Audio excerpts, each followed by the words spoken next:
Bonjour et bienvenue dans ce nouveau numéro de Géopolitis. Ils sont minoritaires, mais le symbole a de quoi faire frémir. Des pancartes antisémites dans les manifestations contre le pass sanitaire en France. Pour pallier la moindre efficacité des vaccins au bout de 6 mois, une 3e dose s'avère peut-être nécessaire. Certains pays comme Israël ont déjà franchi le pas, suscitant la réprobation de l'OMS.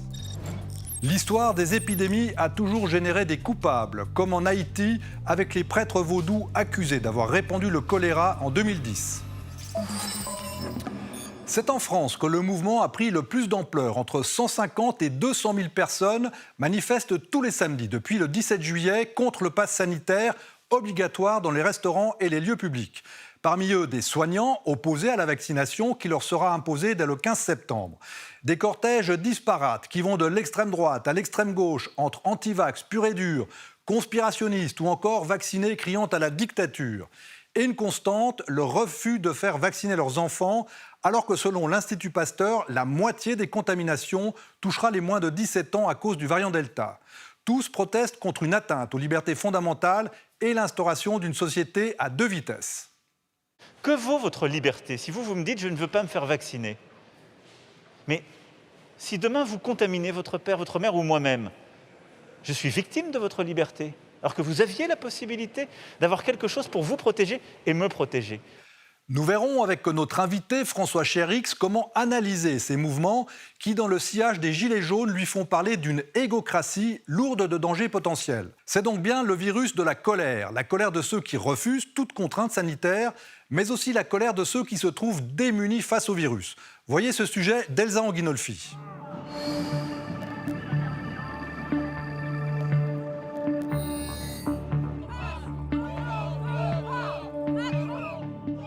Comme lors de la crise des Gilets jaunes, la France a renoué cet été avec les week-ends de manifestations.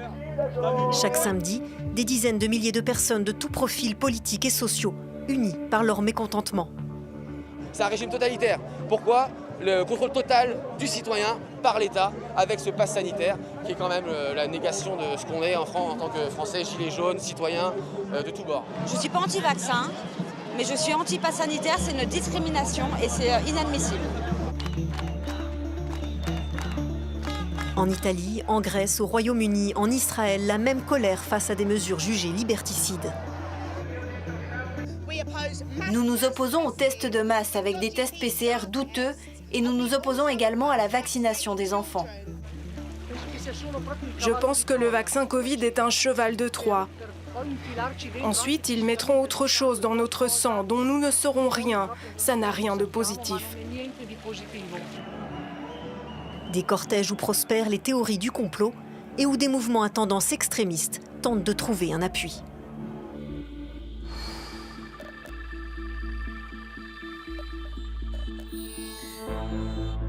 À l'autre bout du monde, c'est le manque de vaccins et de moyens qui attise la colère. En Thaïlande, seul 11% de la population est complètement vaccinée, alors que le pays traverse sa pire vague de Covid-19 depuis le début de la pandémie. Au Brésil aussi, des dizaines de milliers d'opposants sont descendus dans la rue pour réclamer la destitution de Jair Bolsonaro, qui n'a cessé de minimiser la crise sanitaire, alors que le pays est le 2e le plus endeuillé du monde. Je suis ici contre ce gouvernement que je considère comme génocidaire, responsable de ne pas avoir acheté de vaccin.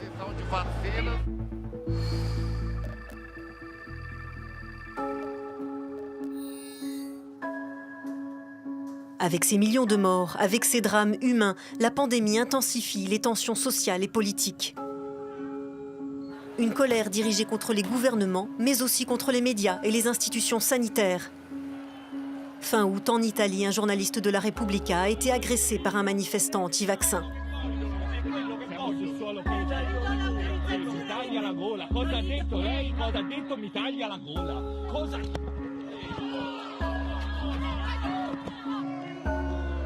En France, des manifestants anti-pass sanitaires ont violemment pris à partie un pharmacien qui effectuait des tests de dépistage.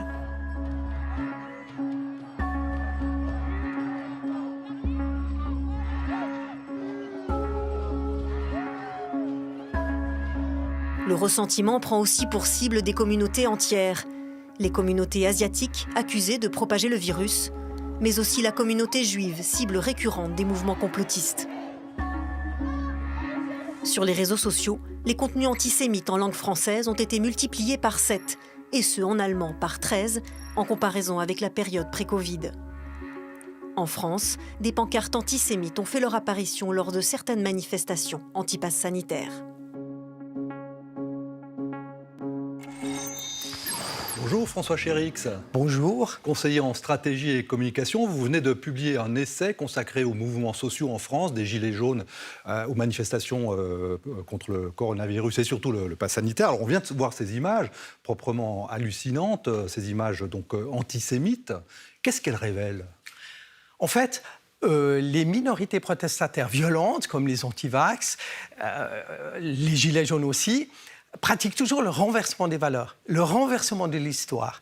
Ils se prétendent en dictature, alors qu'au fond, ils bénéficient largement, comme nous, de la démocratie.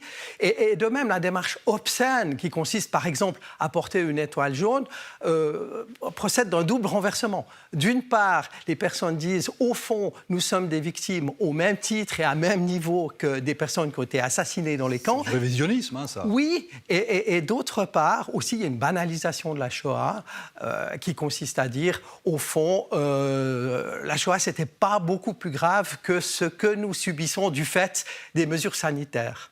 Alors ça, c'est évidemment une minorité qu'on voit dans ces manifestations. La majorité de ces manifestants sont évidemment beaucoup plus, entre guillemets, acceptables. Les Français ont été dociles quand même. Ils ont accepté un confinement très dur avec des mesures absurdes comme l'interdiction de sortir à plus d'1 kilomètre de chez soi. On peut comprendre finalement cette poussée de révolte. Oui, on peut comprendre l'inquiétude des gens dans une situation, celle du virus, de la pandémie, qui est extraordinairement révélatrice des tensions qui habitent nos sociétés. Mais les mauvaises réponses qui sont données par la plupart de ces mouvements, c'est l'irruption de l'individualisme, c'est-à-dire le refus du développement d'une réflexion sur l'intérêt général au profit d'une affirmation exacerbée de ma personne, ma personnalité, mon corps, ma liberté. C'est ce que j'appelle la montée de l'égocratie. L'égocratie, donc, oui, le moi-je, c'est ça. Oui, c'est le moi-je, c'est au fond, et c'est à mon avis, un problème central pour nos démocraties, le passage progressif de l'élaboration d'un nous par la recherche de compromis, de consensus, de projets collectifs, à une espèce d'addition de jeux antagonistes qui ne se retrouvent que dans la volonté de protester et de renverser le système. Mais quand même, la plupart, on les entend, ils protestent au nom de la liberté. La liberté, ça reste une valeur fondamentale. Finalement, est-ce qu'ils n'ont pas quand même raison de dire on nous impose des choses et on a notre mot à dire, finalement, d'une certaine manière? Alors, c'est tout à fait vrai que nous sommes dans des sociétés hyper organisées, régulatrices. Contrôle, oui, tout à fait, contrôle. de contrôle assez intensif, d'autant plus dans cette phase de pandémie. Mais au fond, la dérégulation, l'individualisme, le chaos, en quelque sorte, ne nous protégera jamais de l'absence ou de la disparition de nos libertés. C'est tout à fait l'inverse qui est vrai.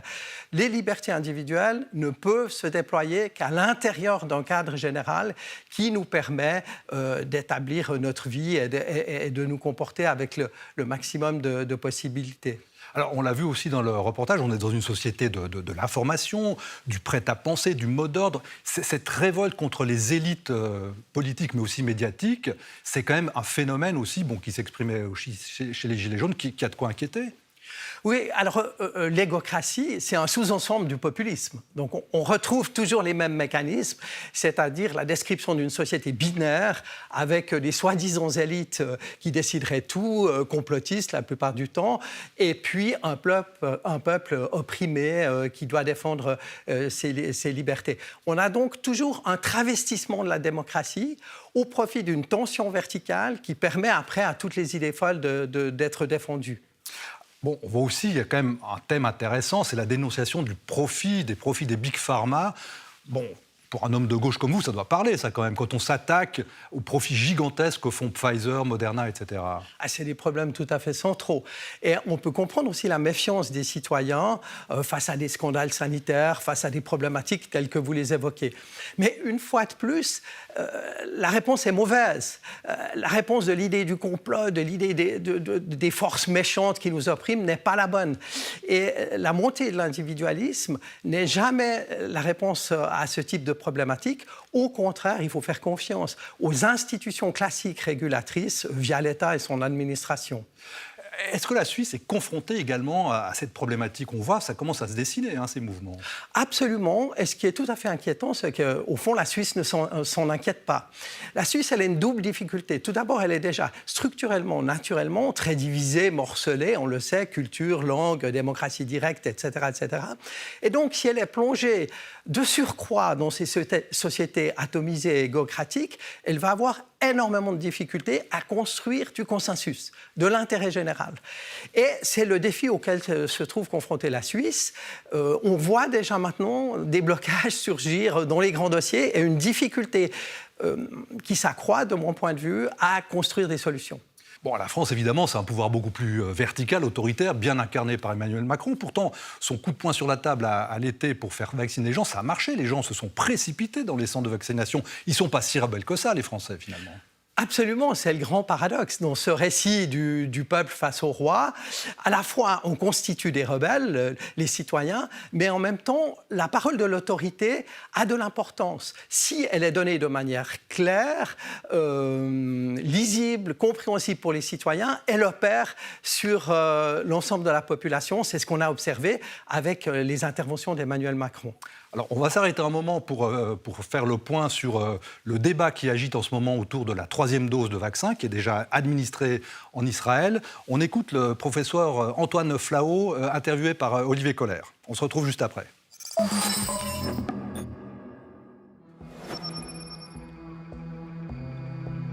Confronté à l'épreuve d'une 4e vague, Israël s'est lancé dans une course effrénée pour injecter une 3e dose, pour faire face aux nouveaux variants plus résistants au vaccin et à une explosion du nombre de contaminations, une stratégie qui interpelle et divise la communauté scientifique. Aujourd'hui, il n'y a pas de vraie justification scientifique à recommander une 3e dose à toute la population. Je ne suis pas du tout contre la 3e dose. Je pense par exemple que des personnes immunodéprimées, ils bénéficieraient, et ça a été bien démontré scientifiquement, d'une 3e dose. Une 3e dose utile pour booster l'immunité de certains patients âgés et immunodéprimés, mais une stratégie très critiquée par l'OMS qui dénonce la ruée des pays riches vers une 3e dose alors que les pays pauvres manquent cruellement de vaccins. Est-ce qu'on veut d'abord vacciner toute l'humanité ou est-ce que c'est plus urgent de donner cette 3e dose à nos personnes âgées qui sont dans nos pays ou au personnel de santé ou au personnel fragile qui sont dans les pays pauvres et qui n'en ont pas eu une seule? Une stratégie vaccinale globale pour prévenir de nouvelles vagues de la pandémie et l'apparition de nouveaux variants. Plus la planète sera immunisée, moins il y aura de développement de ces épidémies très violentes, comme on a pu voir en Inde, au Brésil, en Afrique du Sud, en Russie par exemple, ou même aux États-Unis.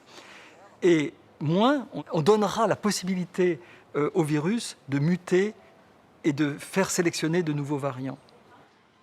C'est vrai que c'est une crainte que l'on peut avoir, qu'il y ait un jour un nouveau variant qui soit à la fois, je dirais, résistant au vaccin, et aussi très transmissible. Par exemple, le variant MU, qui est un variant qui n'est pas nouveau, qui a émergé en janvier en Colombie, ce variant est assez inquiétant parce qu'il échappe un peu au vaccin, en tout cas en théorie. Il a les mutations qui font qu'il pourrait échapper au vaccin. Eh bien, ce variant ne semble pas être très transmissible.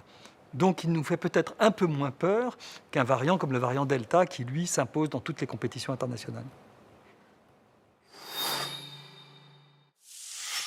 Alors Antoine Flahault, on vient de l'entendre, c'est un scientifique très, très reconnu, très, très écouté, très influent. Mais dans cette communauté scientifique, il y a des voix très discordantes. Qu'on pense au principal gourou des antipasses, le professeur Raoult. Les scientifiques sont très divisés aussi finalement là-dessus. Tout à fait. On voit que dans les sociétés atomisées, dans les sociétés où les repères collectifs ont tendance à s'effacer, tous les échelons de la société sont traversés par des incertitudes. Et en fait, ce n'est pas simplement une affaire de citoyens, c'est une affaire, au fond, de confusionnite aiguë qui touche tous les acteurs et qui montre des réactions extraordinairement divergentes parfois. Mais on les accuse de complotisme, que ce soit les manifestants, voire certains scientifiques. Mais certains disent, mais est-ce qu'ils n'auraient pas raison? Parce que c'était les mêmes qui, il y a 20 ans, dénonçaient le scandale de la vache folle, l'affaire du sang contaminé, le Mediator. Il y en a de ces scandales sanitaires où les scientifiques avaient dit non, mais tout va très bien, il n'y a rien à voir. Alors c'est très clair que des scandales, des problématiques, il y en a toujours. On en aura d'autres derrière, mais évidemment, la réponse complotiste est totalement délirante. Mais elle fonctionne de manière extraordinaire parce qu'au fond, elle apporte un confort mental tout à fait appréciable. Je comprends le monde, il devient simple. Deuxièmement, je suis intégré dans le camp du bien, je suis de ceux qui ne sont pas dupes.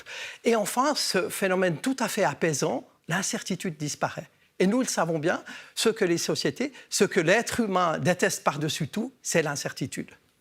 Alors, cette colère, que ce soit les gilets jaunes, les antipasses sanitaires, etc., est-ce que ce n'est pas aussi plus largement le signe d'un monde qui change, on le voit bien avec le télétravail, l'individualisme évidemment se renforce. Est-ce qu'on n'est pas aussi dans une société qui est en pleine mutation et avec les gens qui sont un petit peu perdus finalement?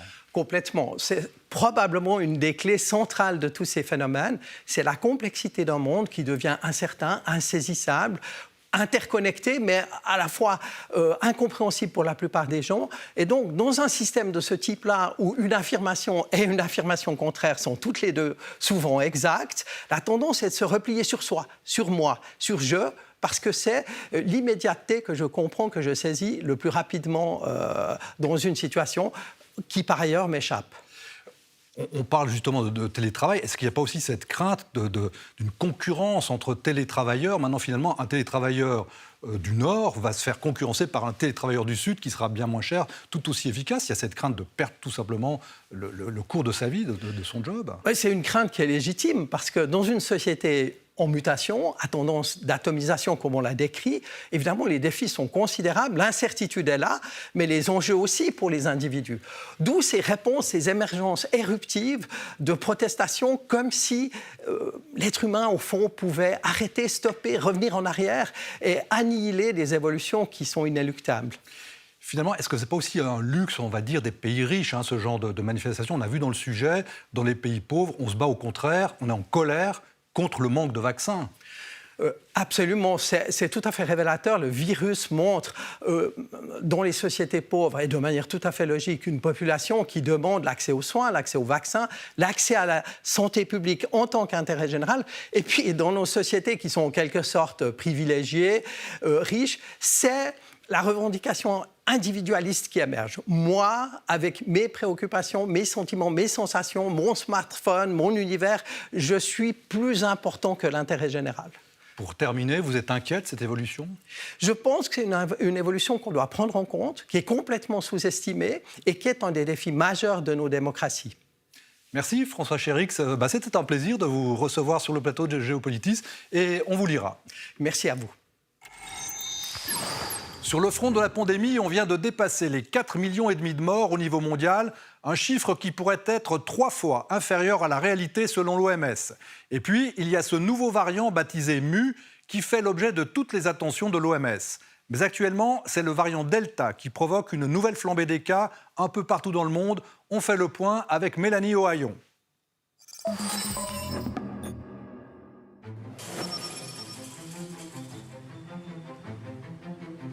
À Saigon, face au variant Delta, le Vietnam a mobilisé son armée. Les services de réanimation sont submergés par les malades du Covid-19. Chaque travailleur médical est très fatigué, voire épuisé, mais nous ne pouvons pas nous permettre de nous arrêter ou d'abandonner. Épuisés, tout comme ici en Floride ou en Martinique et en Guadeloupe. Le variant Delta a été identifié pour la première fois en Inde à la fin de l'an dernier. Sa propagation est depuis exponentielle. Depuis un mois, le nombre de décès repart à la hausse et oscille entre 8 000 et 11 000 morts par jour. Les États-Unis restent le pays le plus endeuillé avec un total de plus de 640 000 morts. Un peu partout, on renforce les mesures de contrôle. Le vaccin est même devenu obligatoire pour travailler aux îles Fidji. Obligatoire aussi pour tous les soldats américains et pour les employés de plusieurs grandes entreprises privées comme Google et Facebook. La Nouvelle-Zélande, elle, poursuit sa stratégie zéro Covid et a reconfiné l'ensemble du pays fin août en raison d'un seul et unique cas de Covid-19. Pour endiguer de nouvelles vagues, les autorités misent beaucoup sur la vaccination. Pour l'instant, les pays les plus avancés se concentrent surtout au nord, avec l'exception notable de la Russie. En nombre de doses administrées, c'est la Chine qui détient le record, avec bientôt 1 milliard d'individus entièrement vaccinés. Alors que dans de nombreux pays riches, la vaccination stagne et que les gouvernements ne savent plus comment convaincre les derniers récalcitrants, en Afrique, on attend toujours les doses du programme COVAX. 31 millions de vaccins ont été livrés sur les 2 milliards promis. Et sur l'ensemble du continent, les cas de Covid flambent. Le patron de l'OMS dénonce inlassablement ces inégalités. La crise des vaccins illustre la principale faiblesse à l'origine de la pandémie. Le manque de solidarité et de partage au niveau mondial. Dans les pays riches, le taux de vaccination complète atteint en moyenne les 60%. Au niveau mondial, elle dégringole à 28% et s'effondre à seulement 3% en Afrique. Face au variant Delta, l'espoir d'une immunité collective apparaît de plus en plus illusoire. Aussi loin qu'on remonte dans l'histoire des épidémies, il y a toujours eu des boucs émissaires. Le retour de l'antisémitisme dans certaines manifestations rappelle la désignation des Juifs accusés d'empoisonner les puits pendant les grandes pestes. Un phénomène qui s'est reproduit en 2010 en Haïti avec les prêtres vaudous accusés d'avoir répandu le choléra. Elsa Anguinolfi.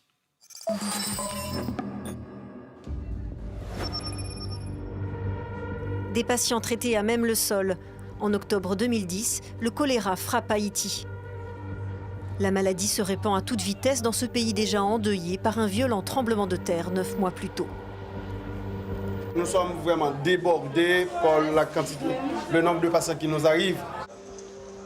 En 2 mois, près de 200 000 personnes sont contaminées, 4 000 décèdent. Avec la maladie se propage aussi la peur, les rumeurs et la quête de responsables. Des adeptes de la religion vaudou, pratiquée par la moitié des Haïtiens, ont été pris pour cible et lynchés, accusés de propager le choléra par des pratiques de sorcellerie. Ça, on a déversé toute la charge sur les vaudouisants. Jusqu'à aujourd'hui, on a payé de la vie de près d'une 50aine de personnes qui ont été dépecées, déchiquetées à coups de machette. La pratique du vaudou a été longtemps interdite et est encore considérée comme diabolique par certaines églises.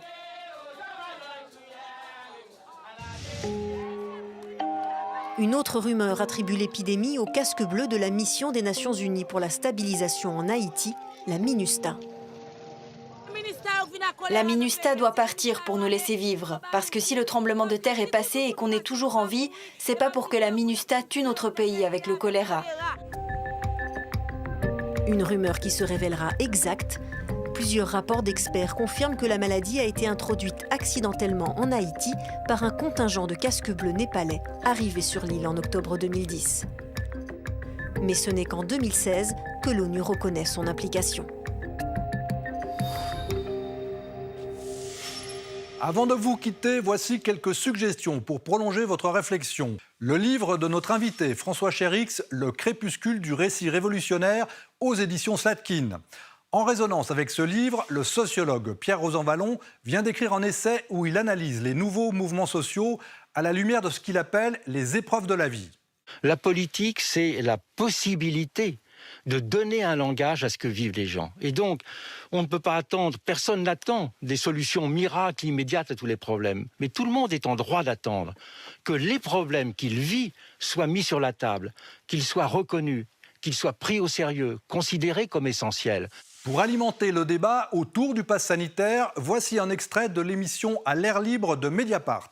La gauche doit défendre les libertés, mais de vraies libertés, pas cette liberté libertarienne et égoïste dont je parlais avant, qui est vraiment dominante dans ce mouvement. Et pour vous, de ne pas aller dans une terrasse de café, c'est pas une liberté?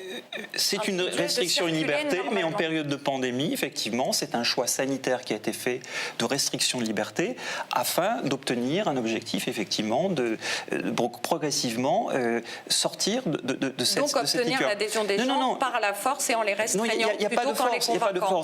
Et vous pouvez également revoir l'excellente émission de nos collègues d'Infrarouge intitulée « Non vaccinés, nouveau pestiféré ». Au nom de toute l'équipe de Géopolitis, merci de votre fidélité et je vous donne rendez-vous dans 15 jours pour une nouvelle émission.